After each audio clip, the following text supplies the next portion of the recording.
Alright, so we are back for episode 2 of Love and Hip Hop New York season 10 titled Messy Boots.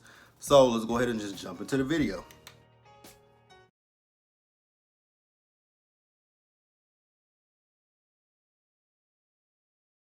So the episode, it actually picked up where episode 1 just left off at, with Chrissy and Kimbella walking into Yandy's, not Yandy, but Remy's party. Now, Yandy is like, wait a minute. So Kimbella is walking into this party with Chrissy Lampkin, the same girl who mollywopped her. I'm like, damn. And what did VH1 do again? They showed the fucking footage. And I'm just like, damn, y'all really want to embarrass the shit out of Kimbella. Because, like, that is fucked up. I would never want to see that fight up again if I was Kimbella. Even though that fight is all over YouTube, I just would never want to see that goddamn fight. So, Chrissy comes in and she just wants to have an open and honest conversation with Yandy. I'm like, I don't think you're going to get an open and honest conversation with Yandy, but good luck with it, sis. Good luck. So, the whole thing is we rehash the whole thing that happened with Chrissy and Yandy 8 years ago. So, you guys remember. Now, here's my thing. Because we're going to talk about this. I'm going to talk about this now, but I'm going to bring it up in a little bit when I talk about Yandy. Yandy, it's almost like she forgets what she did to Chrissy. The biggest thing that I remember her doing was the fact that she interjected herself in, we all knew in season 2 that Chrissy and Nancy had a rocky relationship. Yandy gave her that fucking book about how to be a good daughter-in-law. She was co-signing everything that Nancy was doing, especially that Physicotic song. Physicotic. I will never get over that. She was trying to say psychotic, because when Chrissy called her a psychotic bitch, she went and made that song, I'm a psychotic bitch, bitch, bitch, bitch, bitch, although it was spelled. And she made this, and she made that t-shirt that I'm a psychotic bitch. And Chrissy was like, that says physicotic. That doesn't say psychotic. I still can't get past that. But the fact that Yandy was with her, co-signing all that shit, that was the biggest issue with Chrissy. The fact that Yandy did all that. And I know people looked at that season, and I don't think that Chrissy was upset that Yandy was on this show. What Chrissy felt like was that Yandy was taking, throwing away her manager hat to be a reality TV star. That's what she felt like she was doing. And if you guys want to say, don't want to say it, technically, Chrissy them are the reason that Yandy was even able to even get on this TV show to begin with. Now, yes, I know that Yandy was behind the scenes with Mona. I know that she's worked with Mona for years, but she wasn't on season 1. Was not on season 1. I still don't know why they brought her on season 2, because season 2. Now, I have a friend that we watched season 2. Season 2 of Love and Hip Hop New York. That is where we started at. I think that's where a lot of people probably started with Love and Hip Hop, was this season 2 of New York. And I was never on Yandy's side ever. I was always on Chrissy's side because I felt like Yandy was wrong with a lot of shit.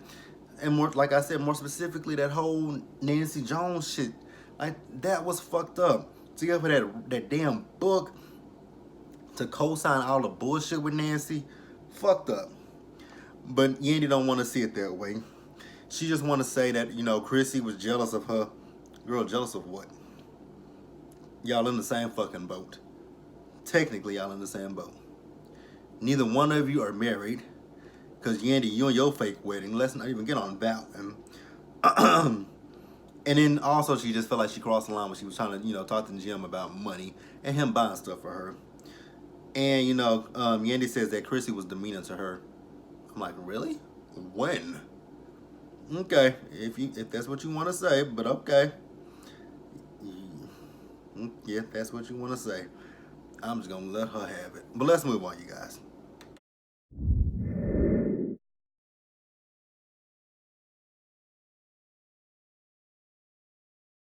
All right, you guys. So let's talk about Erica and Safari. So we see Erica and Safari.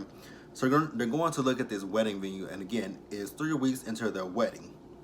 So we also saw Erica. She met up with Tahiri, and Tahiri looked good, minus that green screen, that hair. What the fuck was that on Tahiri's head, man? It looked a hot, atrocious mess. But Erica reveals to Tahiri that she's pregnant, and I think Erica's trying to play matchmaker between Tahiri and Joe, but she's like, I don't care about Joe. And the funny thing is, when Joe proposed to sin, he called me before and he told me about it. I'm like, wait a minute, why would he do that? But Tahiri says, all with Joe and I's past, I have been able to forgive him, so we're good. So then we see Safari and Erica, and they're having this small intimate party, and she says, the VIP are there. I'm like, the VIP are there? These are like some extras that Mona fucking paid to come to this party. Because I'm just like, none of these people look like they're interested. Like, nobody looks interested. But, if that's what they want to say, that they're VIPs, let's let them have it, I guess. So then, they go in the kitchen because they're getting some stuff for the party. And Tahiri asked Erica about, so did you, talk about the prenup? And I'm like, prenup? Renup, as Medea said. Who's getting a renup? What assets? I'm not being shady or nothing, but what assets do they really have? Like, I'm not talking about how much they're worth. I'm just like, what assets do they have to split? Can anybody explain? Can anybody tell me what assets Erica, Mena, and Safari have? I mean, it is good to have a prenup when you have something to lose, but I don't know what they would have to lose. Because y'all both come from the same show. I mean, yes, Safari has been doing, he's been doing his music thing with his days with Nicki Minaj. But, I mean, let's move on. I'm just not even going to talk about it. So then we see Joe show up. And, he's surprised to see Tahiri there. And, so he and Tahiri are having a conversation. And, she talks about him, asks him about his relationship with Sin. He says, well, Sin and I aren't together right now. And he finally admits that he messed things up. I'm like, thank God he messed it. He said it. And then Tahiri gets up. And when Tahiri got up, I'm like, damn, look at Tahiri's ass. And she says, you know what, we need to hang out with each other. I'm like, really? So y'all trying to put this back together? Okay. So then we do see Safari and Erica sit down with a lawyer. So they want to get a home. And then out of nowhere, Erica brings up the whole thing about, doing a prenup. Even though they have not talked about it, and Safari is pissed off. And, he says, what, is this a business deal or is this about love? Now, we actually just talked about this yesterday with Real Housewives of Atlanta. So I do agree with prenups. I know people say, oh, that means that you don't love me. Oh, that means you think that I'm after your money. No, I don't think either. No, that doesn't mean that. It doesn't mean that you're after my money. And it doesn't mean that I don't love you. It's saying that, to me, what I feel like a prenup is saying is I love you enough to say that if, God forbid, if something were to happen, if our marriage does not survive, I don't want us to go through a court battle and fight over assets, and then we look at each other differently and we can't even be in the same room with one another. I wouldn't want that, especially if we have kids. Wouldn't want that. So it's better to have a prenup so that way you can protect yourself and the other person as well. But some people don't see it that way, but I, however, do see it that way. I don't know if you guys see it that way. Let me know in the comment section how you guys feel about a prenup. So, he says he's going to get his own lawyer. So production, they are messy as fuck. And they bring up the whole thing about Gabby from Love and Hip Hop Miami. And he plays like he don't know nothing about it, but we saw that shit all over the blogs. But let's move on, you guys.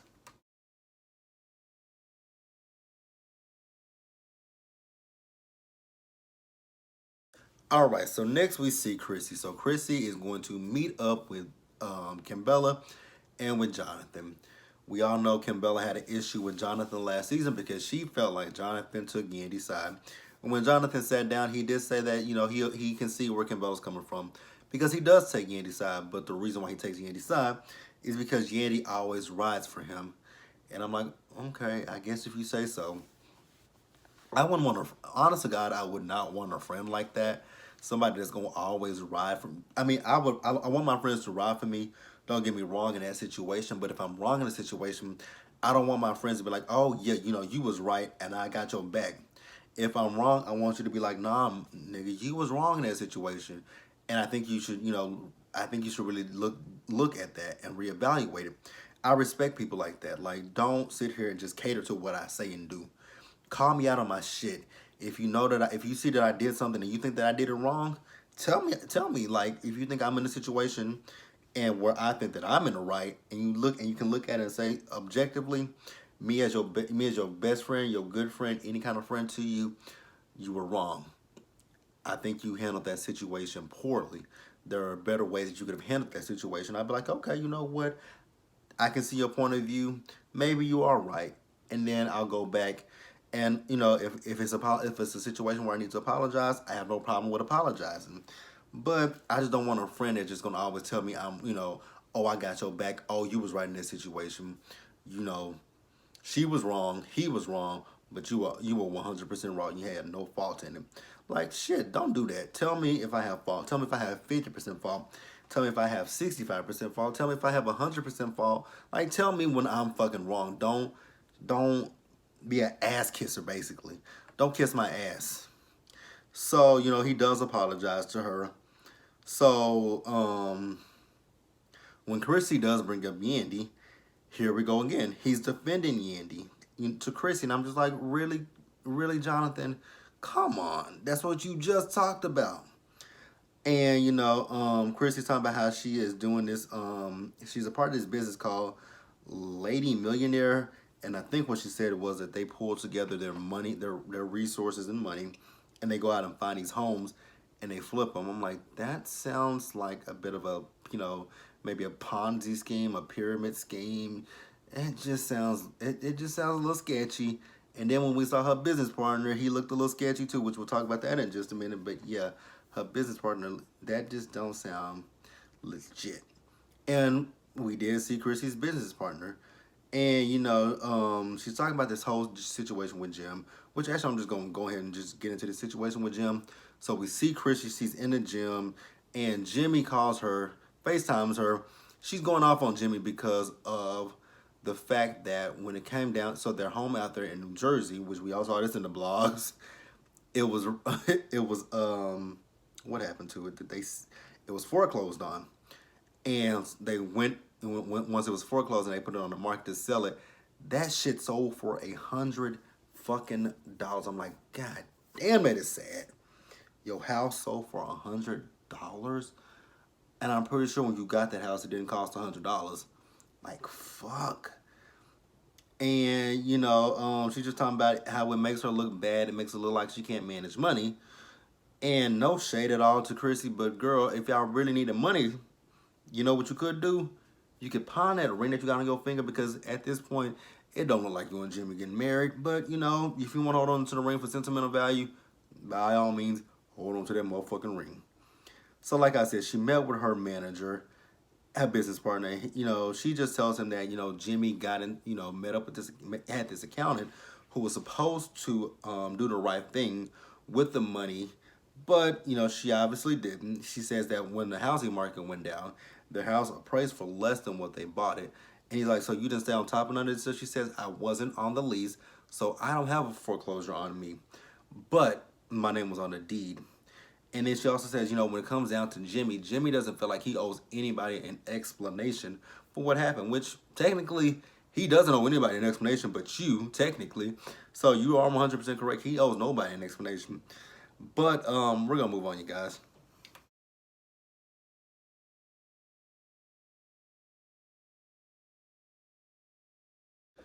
So here's the reason why I do not 100% care for Yandy. So we see Yandy, she met up with Sim, and they talk about Sim's conversation with Joe, how it didn't go so well. He's unwilling to take accountability for his actions. And then Rub and Penny show up, and she's talking. They're talking about how he's good with Safari, And then they talking about how, Chrissy showed up, and she's they in a good space, and how she's saying that Chrissy's not okay with her changing and elevating, and Chrissy never said nothing about that. What Chrissy said to her was she wishes Yandy could go back to the person that she knew. Yandy's taking it to mean like being the manager, being the slave, being the this, being the that. That's not what Chrissy was trying to say. I think I understood 100% what Chrissy was saying. Y'all were cool. She wants you to go back to being that girl that she first met, that she was cool with, not the person who let the show change her. That's what Chrissy was saying. Be that girl that she knew that was, I don't know how, I can't say how Yandy was before the show, but go back to being, if you were a sweet person, if you were a kind person, if you, whatever you were, go back to being that person. She's not saying change who you are today. She's just saying, like, be the person that I was cool with. I mean, if you were a flunk, if you felt like you was a flunky, that probably would have been on you. But, that's what Chrissy was saying, basically. So then they talk about Safari, and Robin Penny says that he and Safari are good, but when he tried to speak to Shorty, she didn't want to, he tried to shake Shorty's hand. She wasn't receptive to it. She's like, who is Shorty? He said, Erica. And then they talking about, they shading Erica, and I'm just like, really? Like, what the fuck? Now, here's my thing. Y'all talking shit about Erica and Safari, but last time I checked, those two are currently married to each other. Yandy, you ain't fucking married. Even though you and Mendices had that big-ass ceremony, y'all are still not legally married. Sin, you ain't with Joe because he cheated on you. So, for y'all to be trying to sit here and shade Erica and Safari, y'all ain't got shit that they got. Let's keep it 100% real. Y'all don't have shit that they got. So then, they talk about how he was supposed to be marrying Mint Chocolate, a.k.a. Gabby, from Love and Hip Hop Miami. Again, what does that have to do with y'all? Like, how does that affect y'all? How does that bother y'all? Why? So then we also saw the messy crew. It was Sin, Jonathan, Yandy, and Kimbella. Now, I'm not going to include Kimbella in the messy crew because I believe Kimbella said, what, Chrissy and I are cool. I don't want this bitch to punch me in the face again, so I'm going to stay the fuck out of this. So they bring up the whole, the whole foreclosure with Jim and Chrissy. How they haven't paid on their mortgage since 2010. And Yandy was like, coincidentally, that is the time that I stopped being his manager. And I'm like, why would you have to say that? And I was with Kimbella on that situation. Why would you bring that up? Now, and I saw a lot of people on Twitter talking about, oh, this and this and that. He fired her, and now look, he wasn't good with his money. Y'all don't know what kind of manager she was for him. She could have been a business manager. She could have been an accounts manager. Y'all don't know what kind of manager Yandy was to him.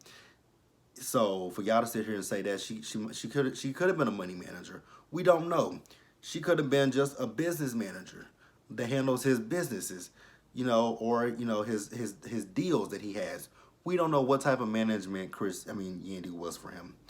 So for people to be saying, oh yeah, when he fired her, that's why he lost money. Not necessarily. Not completely. So, whatever. But I was on Kimbella's side when she was telling Yandy that was fucking messy. It was messy. Like, completely 100% messy. Now, the thing that I will say about Yandy is, you talking all this hot shit to your crew, but when Chris is in your face, how will you be so bold as to say the shit in her face? I think the fuck not. Cause we're gonna see what happens next week when they come face to face again. But let's move on, cause I'm tired of talking about Yandy snake ass.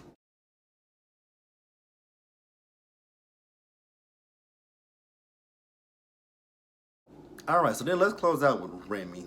So we see Remy, she's doing a photo shoot. And, she's talking about the pressure she's feeling, from her label to do this album. In fact, she's struggling with, the album, being a mother.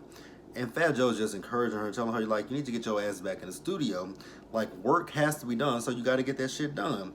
He tells her, like, you need to suck it up. Juggle being a mother, juggle being an artist, juggle being a host on, State of the Union, what is it, State of the Union, you guys? I don't watch it. I have watched here and there, but not all the time. And I was in agreement with Fat Joe. Like, balance it. If you have to get a nanny, get a nanny. You got the money. If you got to get a breast pump, pump the breast milk. You know, feed it to the baby. Now I know it probably would be better if she sucked it from the tit, but I mean you got to make compromises. Like, this is what you want to do. You got to figure out a way to make it happen. So I'm in agreement with what Fat Joe said. So then we also see Remy. She's getting ready to go on set for the show, and you know, she has the baby with her. Now I am on her side with this one. The fact that Pap was supposed to be there, but Pap is out getting breakfast, and she's in hair and makeup, and they keep telling her she needs to go on stage, but she has the baby. The baby's hungry. Like, what the hell is she supposed to do? So then when Pap gets there, you know, they get into a little bit of an argument with each other. But at the end of the day, Remy and Pap are gonna be good. I think Remy is just stressed out with the label, and I hate the fact that the label is putting so much stress and demand on her for this album. But actually, speaking of which, and this is not shade, because I actually do love Remy. But does she have an album out, y'all? Does she even have a single out? But that basically is it for Love and Hip Hop New York. So far, the first 2 episodes are actually pretty good. I have high hopes for this season, and that's saying a lot because I have not had high hopes for New York in a good minute. But be sure to like this video, leave your comments, subscribe to the channel, hit that bell notification button so you guys know when I drop anything, and I will see you guys in just a few minutes for part 2 of Love and Hip Hop Hollywood Reunion. I again stress, why is this shit 3 fucking parts? That's neither here nor there. I'll see you guys in a few minutes.